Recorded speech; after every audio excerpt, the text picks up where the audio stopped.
بسم اللہ الرحمن الرحیم۔ السلام علیکم ناظرین، میں نرگس زہرا آپ لوگوں کے سامنے ایک اور بہت اہم موضوع لے کر حاضر ہوئی ہوں۔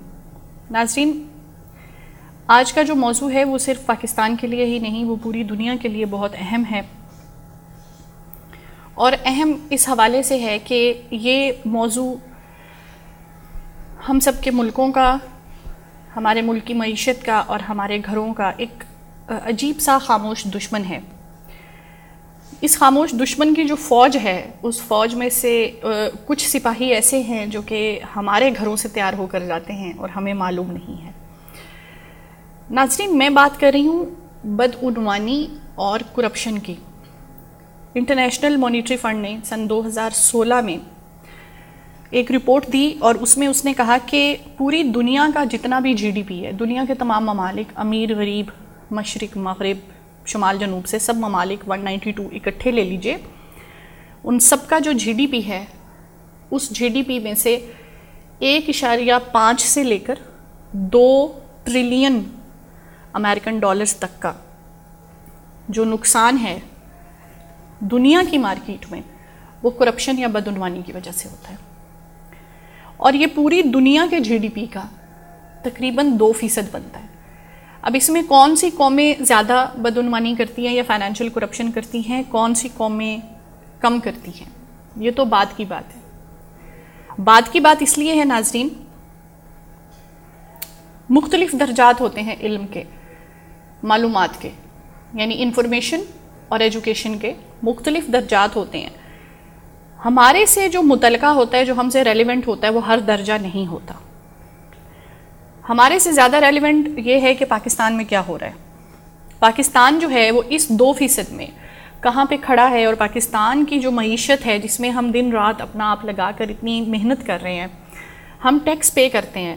ناظرین، ہم ایک چیز کی پروڈکشن پہ ٹیکس پے کرتے ہیں، پھر ہم اس کے خریدنے پہ ٹیکس پے کرتے ہیں، پھر ہم اس کے دوبارہ خریدنے پہ ٹیکس پے کرتے ہیں، ہم اپنے ہر یوٹیلیٹی بل میں ادرس پہ ٹیکس پے کرتے ہیں، پھر ہم ہر حکومت پر اعتبار کرتے ہیں، ہم اپنی کمائی پہ ٹیکس پے کرتے ہیں، اور جو بقایا کمائی ہوتی ہے ناظرین، اس کمائی سے جب ہم کوئی چیز لینے جاتے ہیں تو ہم اس پہ پھر ٹیکس پے کرتے ہیں، یہاں تک کہ ہم ایک چھوٹی سی جو ببل گم ہے ہمارا بچہ خریدتا ہے، ہم اس پر بھی 1% کا ٹیکس پے کرتے ہیں۔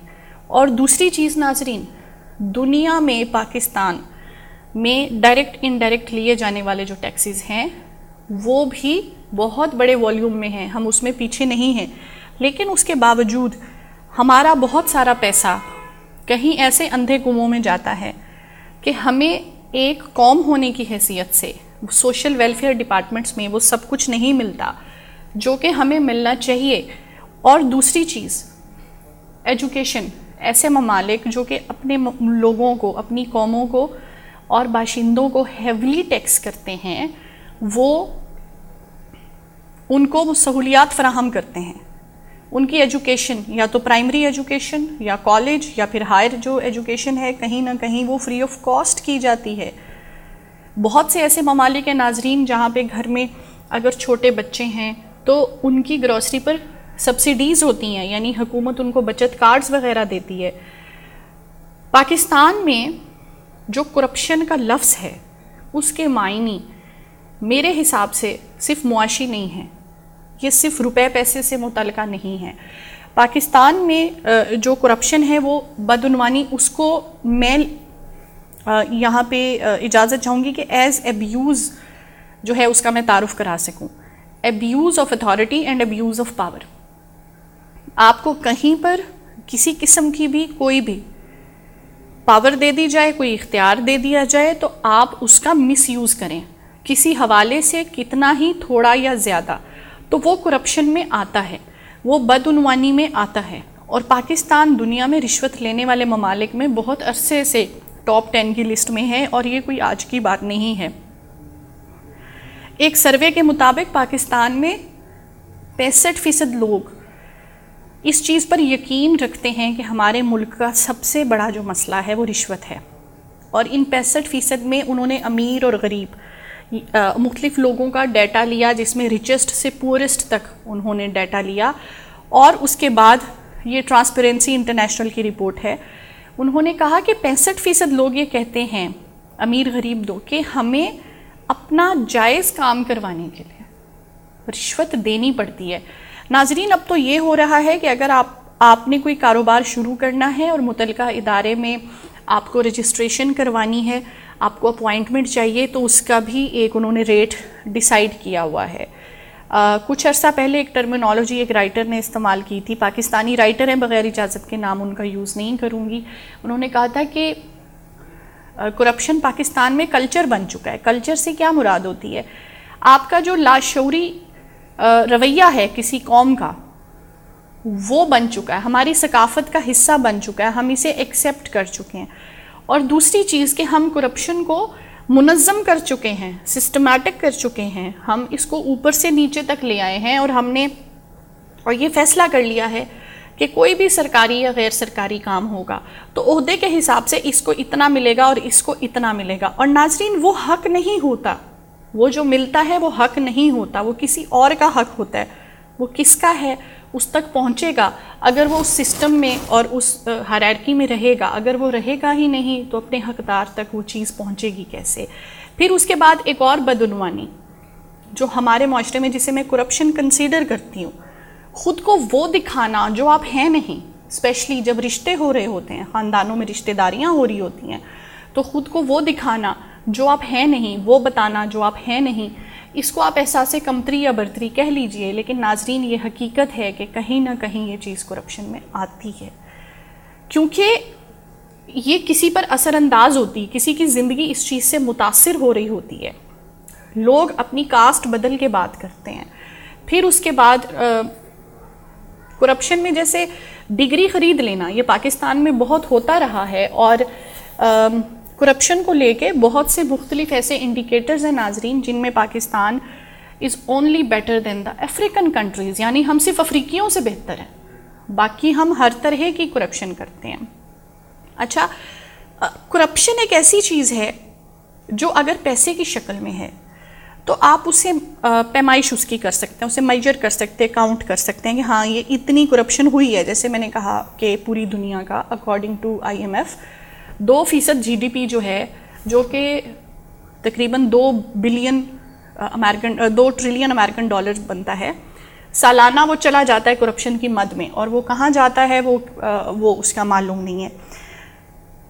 از راہ تذکرہ یہاں بتاتی چلوں ناظرین, دوسری جنگ عظیم جب ختم ہوئی تھی, اس کی جو ٹوٹل کاسٹ سامنے آئی تھی وہ 3 ٹریلین امریکن ڈالر تھی.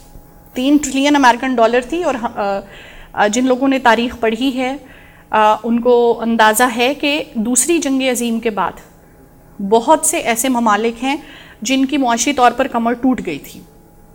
یہ کاسٹ تھی جو وہ پے نہیں کر سکے تھے, لیکن دنیا کی اکانومی میں سے ہر سال تقریباً اس کے برابر کی کاسٹ جو ہے وہ آپ نکال رہے ہیں. 1 ٹریلین کا بیچ میں فرق ہے, لیکن 2016 سے 18 کا بھی فرق ہے. ناظرین کتنی ٹائپس ہیں کرپشن کی. ایک تو کسی کو اس کے حق سے کک بیک کرنا, کسی سے اس کا حق چھین لینا کرپشن ہے, اور یہ مختلف سسٹمز میں ہوتا ہے. کسی نے اوپر آنا ہوتا ہے اور وہ نہیں آتا, وہ میرٹ پر ہوتا ہے لیکن وہ نہیں آتا, اس کو اس وقت آنا چاہیے, لیکن اس سسٹم میں کچھ ایسے لوگ بیٹھے ہوتے ہیں. اور یہ جو کرپشن ہے یہ تعصب کی بنیاد پر ہوتی ہے, اور یہ لوگ اپنے عہدے کا استعمال کر کے, مختلف الفاظ کا استعمال کر کے, تو یہ اس کو کہتے ہیں دا کک بیک کرپشن. دوسری جو چیز ہے وہ ہے رشوت. پھر اس کے علاوہ کانٹریکٹس ہوتے ہیں, جب ٹینڈرز وغیرہ ہوتے ہیں تو اس میں کمپنیوں کو, بڑی کمپنیاں جو ہیں وہ بلی کرتی ہیں, وہ بھی ہوتا ہے نظام میں. پھر اس کے بعد مرجرز کے لیے مجبور کیا جاتا ہے, ایسا بھی ہوتا ہے. پھر اقربا پروری آپ اٹھا کے دیکھیے, ملٹی نیشنل کارپوریشنز, اور پھر دنیا میں جتنے بھی پیچھے چلتے جائیں ٹوٹل 500 کمپنیاں ہیں جو پوری دنیا کی معیشت کی مالک ہیں, جو کھڑے کچھ ایسے غریب ممالک بھی ہیں, بلکہ ڈیولپنگ کنٹریز میں سے بھی کچھ ایسے ہیں جن کو کھڑے وہ خرید سکتی ہیں, ان کے بینک ان کا سب خرید سکتی ہیں. تو اقربا پروری بہت ہے, صرف پاکستان میں نہیں پوری دنیا میں بہت ہے, اور اس کی وجہ سے کئی دفعہ میرٹ کمپرومائز ہو جاتا ہے. اس اقربا پروری کا جو معاشی اثر ہے وہ تو ایک چیز ہے، لیکن جو اس کا سیاسی اثر ہے اس کے زیادہ دور رس نتائج نکلتے ہیں. کس طرح سے کہ باپ کے بعد بیٹا سیاست میں آئے گا، اس کے بعد اس کا بیٹا سیاست میں آئے گا، آنا چاہتا ہے نہیں آنا چاہتا، ایپٹیٹیوڈ ہے نہیں ہے، صرف اس لیے کہ وہ ایک سیاسی گھر میں پیدا ہوا ہے یہ سمجھ لیا جاتا ہے کہ وہ ایک لیڈر ہے، جبکہ ایسا ضروری نہیں ہے، کیونکہ رب کائنات نے تو بہت سارے لوگوں کو جو ہے لیڈرشپ کی خصوصیات دے کر پیدا کیا ہوگا. تو صرف دنیا میں چند یا پھر کسی ملک میں چند خاندان ہی کیوں ناظرین. پھر اس کے بعد ایک اور چیز، کرپشن کی شکل. جاب کرنی ہے، کام نہیں کرنا. جنرلی میں نے جاب مارکیٹ میں یہ دیکھا ہے، کچھ کولیگز بہت خوش اپنا اپوائنٹمنٹ لیٹر لے کے بہت اچھی جاب ملی ہے، کام کوئی نہیں ہے. یہ ایک مائنڈ سیٹ ہے، یہ ایک ذہنیت ہے کہ آپ سسٹم سے تنخواہ لیتے رہیں لیکن آپ کام نہ کریں. اور ایسا دیکھا گیا ہے مختلف اداروں میں، ٹیم میں، کہ اگر کوئی کام کرتا ہے یا آگے بڑھ کے کہتا ہے کہ اچھا اتنی فائلیں پینڈنگ ہیں، پڑی ہیں، تو ان کو نمٹا دیتے ہیں، تو اکثریت اس کے خلاف ہو جاتی ہے کہ یہ کام ہمارے بھی گلے ڈالتا ہے. ناظرین، پاکستان میں اپنے ذمہ داریوں کو لے کے، پیشہ ورانہ ذمہ داریوں کو لے کر، پیشہ ورانہ تربیت کو لے کر ایک ایسا وقت بھی رہا ہے جب پاکستان میں سرکاری ادارے کے لوگوں کو ان کی پروفیشنل ٹریننگز دینے کے لیے جب روکا جاتا تھا تو سرکار ان کو تنخواہ کے علاوہ الگ سے ان کی ٹریننگ اٹینڈ کرنے کے پیسے دیتی تھی. جبکہ پوری دنیا میں اور جو ترقی یافتہ ممالک ہیں وہاں پر کیا ہو رہا تھا، یہ 10-15 سال پہلے کی میں بات کر رہی ہوں، کہ لوگ پیسے دے کر اپنی پیشہ ورانہ جو ہے وہ ٹریننگز لے رہے تھے اور خود کو اپڈیٹ کر رہے تھے. پاکستان میں اس کے ریورس تھا، اور پھر اس کے بیچ میں بہت سارے پیسے کھائے جاتے تھے. ایک شخص ہے جو کہ ایک جاب کر رہا ہے، اور ایک چیز ہوتی ہے جسے کہتے ہیں جے ڈیز ہوتے ہیں آپ کے جاب ڈسکرپشن. ہر عہدے کے حساب سے لکھا ہوا ہوتا ہے کہ آپ کی جاب میں یہ چیزیں آپ کی ذمہ داری ہیں، اور ان سے متعلقہ یہ چیزیں بھی آپ کی ذمہ داری ہیں، اور کبھی کبھی یہ بھی آپ کو کرنا پڑے گا. لیکن اس کے باوجود ہمارے سرکاری اور غیر سرکاری اداروں میں جب لوگوں سے کام لیا جاتا ہے تو انہیں مزید پیسے چاہیے ہوتے ہیں. اس میں سارا قصور ان کا بھی نہیں ہے، وہ جو وجہ ہے اس پہ ہم لیٹر آتے ہیں. لیکن یہ جو رجحان ہے پاکستان میں اپنی ذمہ داریوں سے دل چرانا، نہ کرنا، سستی کرنا. میں نے جن دفتروں میں کام کیا ہے پاکستان کے سرکاری اور غیر سرکاری دونوں طرح کے اداروں میں ناظرین میں کام کر چکی ہوں، میں نے یہ دیکھا ہے کہ لوگ سارا دن چائے پیتے ہیں، فیس بک یوز کرتے ہیں، اور کچھ آپ دیکھیے گا کچھ اداروں اور محکموں میں تو فیس بک کا یوز کرنا انہوں نے کچھ سالوں سے بین کر دیا ہے، لیکن یہ پہلے ہو رہا تھا. اور سارا دن وہ انٹرنیٹ آن رکھتے ہیں، اور اس کے بعد جو آفیشیل کام ہے اس کو پینٹ کرنے کے یا اسے آگے ڈالنے کی کوئی وجہ ڈھونڈ لی جاتی ہے. میرے حساب سے یہ کرپشن ہے، کیونکہ آپ کام اس رفتار سے نہیں کر رہے جس طرح سے آپ کو چاہیے کہ آپ کو تنخواہ ملے اور آپ پیسہ لے رہے ہیں. اس کے بعد ناظرین، جو سرکاری اداروں میں فنڈز آتے ہیں ان کا مس یوز یا ان کا گھوسٹ یوز یہ مراد ہے کہ وہ پروجیکٹ لانچ ہی نہیں کیا لیکن پیپرز میں سب پورا کر دیا. اچھا، اس کے ریفرنس میں ایک بات عرض کرنا چاہوں گی. میں ایک ادارے میں کام کر رہی تھی اور انہوں نے ذمہ یہ لگایا تھا کہ پاکستان میں تحقیق سے متعلقہ جتنے بھی ادارے ہیں ان سب کو انٹرنیٹ پہ سرچ کر کے ان کی ایک ٹیلی فونک ڈائریکٹری بنا لی جائے، کیونکہ یہ کام آتی ہے. کوئی ادارہ جو ہے وہ بائیو میٹرکس پہ کام کر رہا ہے، کوئی فوڈ سیکیورٹی پہ کر رہا ہے، کوئی پالیٹکس پہ کر رہا ہے، تو وہ جو ریسرچرز ہیں، پی ایچ ڈی والے ہیں، ایم ایس سی والے ہیں، وہ ظاہری بات ہے کسی کے بھی کام آنے کے لیے وہ بہت اچھا ایک ڈاکیومنٹ تیار ہو جاتا. ناظرین، انٹرنیٹ سے تو انفارمیشن لے لی گئی، آپ نے ABC کر کے نکالا، گوگل کیا اور اس پہ مہینوں لگے، اور 300 صفحوں کی ایک لسٹ تیار ہوئی جس میں پاکستان کے مختلف تحقیقی اداروں کے نام، ان کی ویب سائٹس، ان کے کانٹیکٹ نمبرز، ان اداروں کے جو فاؤنڈرز ہیں اور ان کے جو چیئر پرسنز ہیں یا جو ہیڈ گر ہے، سب کی ہمارے پاس تفصیلات موجود تھیں. جب وہ چھپنے کے لیے گئی تو ایک سینئر تھے تو انہوں نے یہ کہا کہ دیکھیں، کیا آپ کو یقین ہے کہ یہ سارے ادارے جو ویب سائٹس پر ہیں یہ حقیقت میں بھی ہیں. اب یہ ان کا تجربہ تھا تو وہاں سے ایک سوالیہ نشان اٹھا اور اس کے بعد ہمیں ہمارے ادارے نے الگ سے ایک بجٹ گاڑی اور ہمیں ڈرائیور مختص کیا گیا کہ اب آپ نے جہاں تک ممکن ہو ان اداروں کے یہ جو ان کے لینڈ ایڈریسز ہیں، پوسٹل ایڈریسز ہیں، کچھ نے تو پی او باکس دیا ہوا تھا، لیکن اب آپ نے اس کو سمجھے وہ انویسٹیگیشن شروع ہو گئی. تو ناظرین جو ہماری لسٹ تھی وہ 300 صفحات سے اٹ ڈراپڈ ڈاؤن ٹو 150 سے بھی کچھ کم کر کے وہاں کم ہوئی. اس کے بعد انہوں نے کہا کہ اب ان کا آڈٹ، اکاؤنٹیبلٹی، رجسٹریشن وغیرہ، کوئی کچھ ادارے رجسٹر تو ہیں، بجٹ بھی آ رہا ہے اور آن لائن بہت اچھے ان کے سیمینار، تصویریں اور وہ پریزنس ان کی بہت اچھی تھی. لیکن یقین کیجئے کہ بالکل جب ہم آخر میں آئے تو ہمارے پاس 70 ادارے بھی نہیں تھے پاکستان میں اس وقت، اور یہ میں آج سے تقریباً 9 سال پہلے کی بات کر رہی ہوں، جو کہ جینونلی کام کر رہے تھے. باقی سب جو آپ کا بجٹ ہے وہ کسی گھوسٹ ادارے کو، کسی گھوسٹ دنیا میں جا رہا تھا. ایک حضرت سے میں ملی، میں ادارے کا نام اور شہر کا نہیں بتاؤں گی، تو ان سے میں نے کہا کہ آپ فاؤنڈر ہیں ماشاءاللہ 3 اداروں کے، ان کی ٹیم سے ملوائیے. تو انہوں نے کہا دس از دا ٹیم، جب پروجیکٹ آتا ہے میں ٹیم ہائر کر لیتا ہوں. تو آپ حقیقت کا اندازہ لگا سکتے ہیں کہ 3 اداروں کا سالانہ بجٹ جو ہے وہ ریلیٹڈ جو باہر بیٹھی ہوئی این جی اوز یا آئی اوز ہیں ان سے وہ کس طرح لے رہے ہوں گے، کتنا لے رہے ہوں گے. اور ہاں جی، وہ سرکاری عہدے پہ تھے. تو ناظرین، کرپشن، فنڈز، آپ کی ذاتی اخلاقیات، بدعنوانی، سیاسی اثرات، معاشی اثرات، یہ صرف لیڈرشپ کا پرابلم نہیں ہے ناظرین، یہ ہمارے ارد گرد بہت طریقوں سے، بہت جگہوں پہ، بہت مثالوں کے ساتھ موجود ہے. پاکستان میں کرپشن ایک کلچر بن چکا ہے اور ہم سب اس پر یقین رکھتے ہیں ناظرین. لیکن جو غریب بھی ہیں ان کو ایسا لگتا ہے کہ ان کو اپنے جائز کام کے لیے بھی رشوت دینی پڑتی ہے، اس وقت بھی دینی پڑتی ہے جبکہ وہ نہیں دے پا رہے ہوتے. اس میں ایک بڑھیا ہیں جنہوں نے ایک دفعہ، میری ایک عزیز دوست ہیں، ان سے 6 رضائیوں کے لیے پیسے مانگے. تو ان کو لگا کہ شاید ہی اپنی بیٹی کی شادی کر رہی ہیں. پھر انہیں یاد آیا کہ اس اماں کے تو 2 بیٹے ہیں اور اس کی تو بیٹیاں نہیں ہیں. تو اس نے کہا کہ اماں تمہیں 6 رضائیوں کے لیے پیسے کیوں چاہیے؟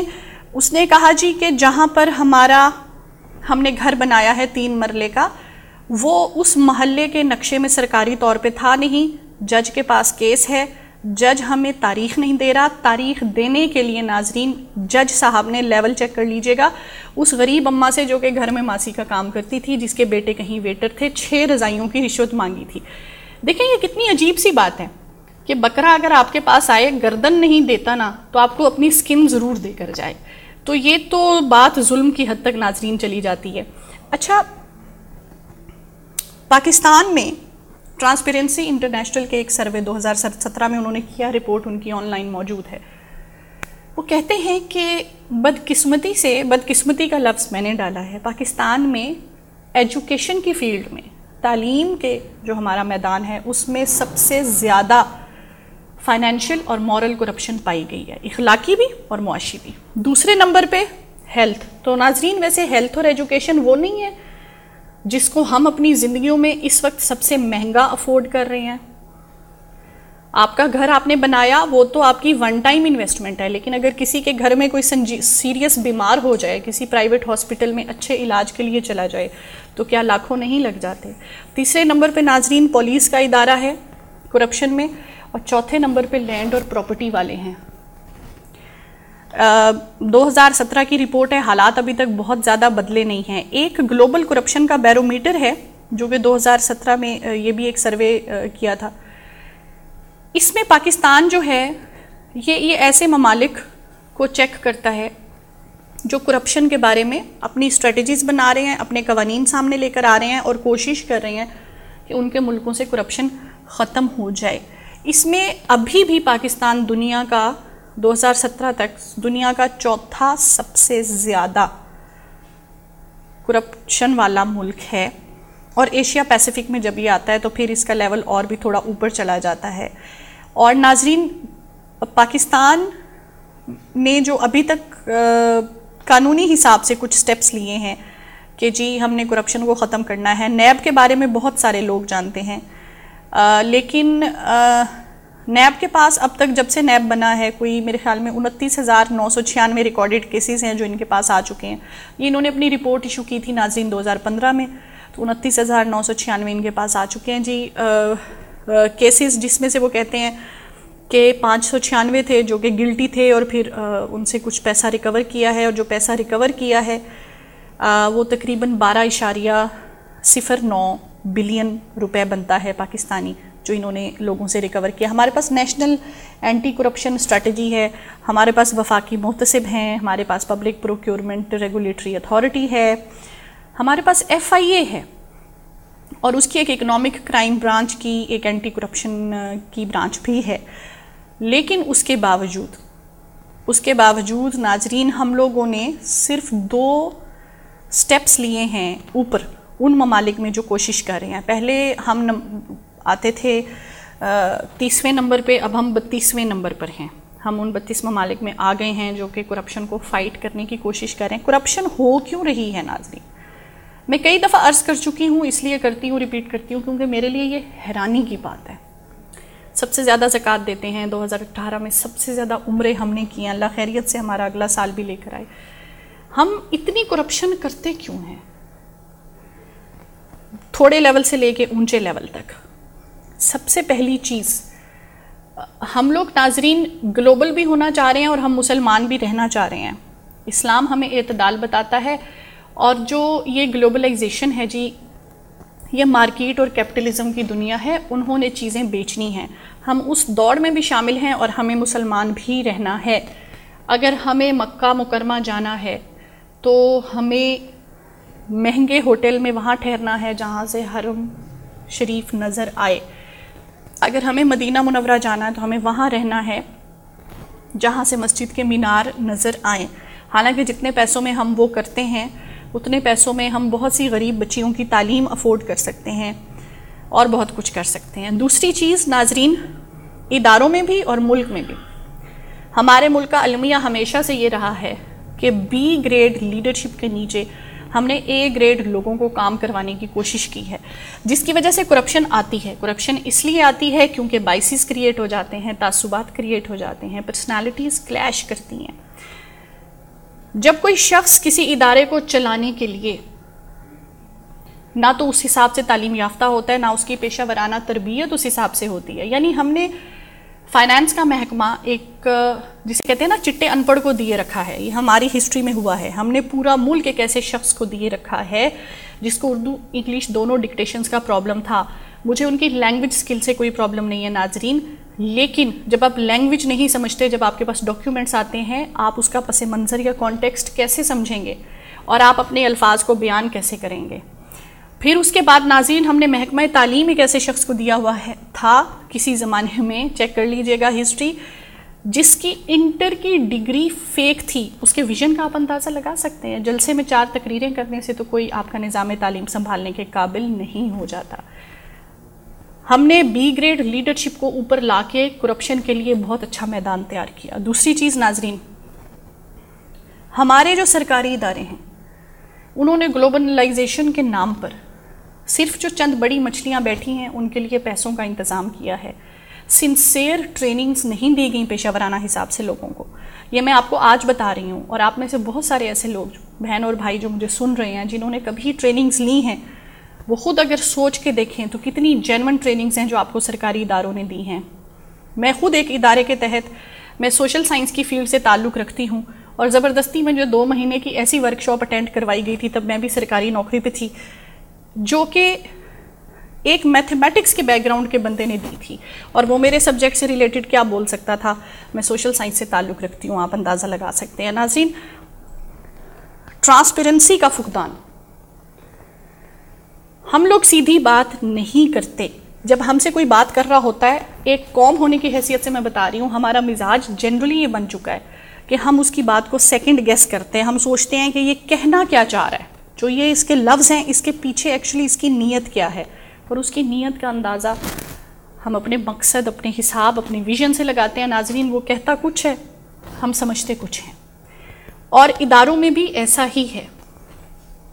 میرے ایک دوست ہیں, ایک عزیز ہیں, یونیورسٹی میں پڑھاتے ہیں, انہوں نے عرض کیا, انہوں نے کہا آپ کو پتہ ہے ہمارے ساتھ کیا ہو رہا ہے, ہمیں اپوائنٹ کیا گیا اسپیشل پے اسکیل پہ, پھر ہمیں کہا آپ لوگوں کو بیسک پے اسکیل دے دیا جائے گا, پھر ہمیں واپس کہا اس کے بیچ کا پے اسکیل نکال لیجئے, پھر ہمیں کہا انشورنس لے لیجئے. ہر سال ایک چھوٹی سی ٹافی اور لالی پاپ ہے جو ادارہ انہیں پکڑا دیتا ہے. اس کے بیچ میں پتہ ہے کیا ہوا ہے, یہ تیسری حکومت ہے ناظرین. اس ادارے میں کام کرنے والے سینکڑوں لوگ, اور وہ سینکڑوں فیملیز کو چلاتے ہیں, ان کا 15% انکریمنٹ آیا کسی کھاتے میں نہیں, 25% آیا کسی کھاتے میں نہیں, 20% آیا کسی کھاتے میں نہیں. وہی تنخواہیں چل رہی ہیں, تنخواہیں وہیں پہ کھڑی ہیں, مہنگائی بڑھ گئی ہے. 3 حکومتیں میں نے کہا نا بدل گئیں. اب یہ 300 فیملیز کے لوگ جب اپنی پاکٹس میں تنخواہیں لے کر مہینے کی 1 سے 5 تک مارکیٹ جاتے ہوں گے تو کیا وہ میچ کر پاتے ہوں گے؟ کیا ان کا دل نہیں کرتا ہوگا کہ دوسری نوکری کریں, یا کہیں سے ان میں سے کچھ کمزور والے لوگ جو ہیں وہ کرپشن نہیں کرنا چاہتے ہوں گے؟ ناظرین, اگلی چیز, پاکستان میں جو کرپشن کی قسم سب سے زیادہ ہے, جو سرایت کر چکی ہے, وہ رشوت ہے. اور رشوت کو کنٹرول کرنے کے لیے, رشوت کو سمجھنے کے لیے ہمارے پاس کوئی کریکولم یا کوئی نصاب ہے نہیں. ہمارے لیگل سسٹم میں اس طرح کے پلانڈ ٹریپس جو ہیں وہ کیے گئے ہیں, اور ٹریپ آپریشنز بھی کیے گئے ہیں. ٹریپ آپریشن سے مراد یہ ہوتا ہے کہ اینٹی کرپشن کے بندے جو ہیں وہ کسی بھی, جب انہیں خبر ملتی ہے کہ یہ بندہ رشوت بہت لیتا ہے, تو اس کے پاس اس کا کلائنٹ یا کسٹمر بن کر جاتے ہیں اور پھر اسے رشوت آفر کرتے ہیں. جب وہ رشوت لینے لگتا ہے تو وہ بندہ بتا دیتا ہے کہ I am from anti corruption, اور اس طرح کے ٹریپ آپریشنز ہوئے ہیں, اور سب سے زیادہ لوگ رشوت لیتے ہوئے پاکستان میں پکڑے گئے ہیں. ہمارے پاس جو قانونی چارہ جوئی بھی کی گئی, میں اسے چارہ جوئی اس لیے کہوں گی کیونکہ اقدامات بہت ہیں, چند میں نے جلدی آپ کے آگے بولے بھی ہیں. ان کا لاگو کرنے کے لیے مزید کرپشن ہو جاتی ہے. وہاں جو لوگ اپوائنٹ ہوتے ہیں وہ بھی میرٹ پر نہیں ہوتے, سیاسی اپوائنٹمنٹس ہوتی ہیں. ہم ایک ایسے ملک میں رہ رہے ہیں ناظرین جہاں پر ٹیچرز بھی پولیٹیکلی اپوائنٹ ہوتے ہیں, سیاست کی بنیاد پہ, پرچی پہ. جہاں چوکیدار کے لیے ایک MNA کی پرچی آتی, وجہ پتہ کیا ہے ناظرین, پھر جب الیکشنز ہوتے ہیں ان ٹیچرز نے ووٹ ڈلوانے ہوتے ہیں. تو ہمیں اپنی کرپشن کو بہت سیریسلی, کہیں پر ہمارے ججز بھی پولیٹیکلی اپوائنٹڈ ہوتے ہیں. تو آپ کرپشن کو فائٹ کرنے کے لیے رشوت کے علاوہ کیا راستہ اپنائیں گے؟ تو رشوت پھر بڑھتی چلی جا رہی ہے. پھر اس کے بعد ایسے لوگ جو کرپشن کو حلال سمجھتے ہیں, ایسے لوگ جو کرپشن کے عادی ہو چکے ہیں اور اسے اپنی اخلاقی اقدار کا حصہ سمجھتے ہیں, خود کو جسٹیفیکیشن دے لیتے ہیں, ایسے لوگوں کا ایک پاور کلٹ بن چکا ہے. اور اس پاور کلٹ کی مختلف منزلیں ہیں ناظرین. اگر ان 22 خاندانوں میں نہیں بھی ہیں جو پاکستان کو رول کرتے ہیں معاشی یا سیاسی طور پہ, تو بھی آپ مختلف 3 منزلیں ہیں جن کے اس کلٹ کے آپ انڈر رہ رہے ہیں. کرپشن کے بارے میں اپنے بچوں کو ایجوکیٹ کیجئے, خود ایجوکیٹ ہوئیے, لائنوں میں لگنا سیکھیے, اور سٹینڈ لے لیجئے. کرپشن کے خلاف چھوٹے چھوٹے سٹینڈ لے لیجئے. ہم 20 کروڑ سے زیادہ ہیں, ہم بہت بڑی طاقت ہیں. یہ چھوٹے چھوٹے سٹینڈ لے لیجئے. سرکاری پارکنگز پہ کسی دن اچانک کھڑے ہو کے کوئی گاڑی پارک کرنے پہ آپ سے پیسہ لینا شروع کر دیتا ہے, حالانکہ وہاں کوئی سیکیورٹی گارڈ یا کوئی بیریئر بھی نہیں ہوتا, کوئی سرکاری اپروول بھی نہیں ہوتا. یہ کئی شہروں میں ہو رہا ہے. تو چھوٹی چھوٹی چیزوں پہ لڑیے جھگڑیے مت, پڑھی لکھی قوموں کی طرح اویئر کیجئے, سٹینڈ لینا سیکھ لیجئے. کیونکہ ملینز ہیں وہ روپے جو ہماری حلال کمائی ہے, اور وہ کھو کھاتوں میں, اندھے کنوؤں میں چلے جاتے ہیں. اگر نہیں جائیں گے تو ہمارے بچوں کے اور ہمارے مستقبل کے کام آئیں گے. دعاؤں میں یاد رکھیے گا. اللہ حافظ.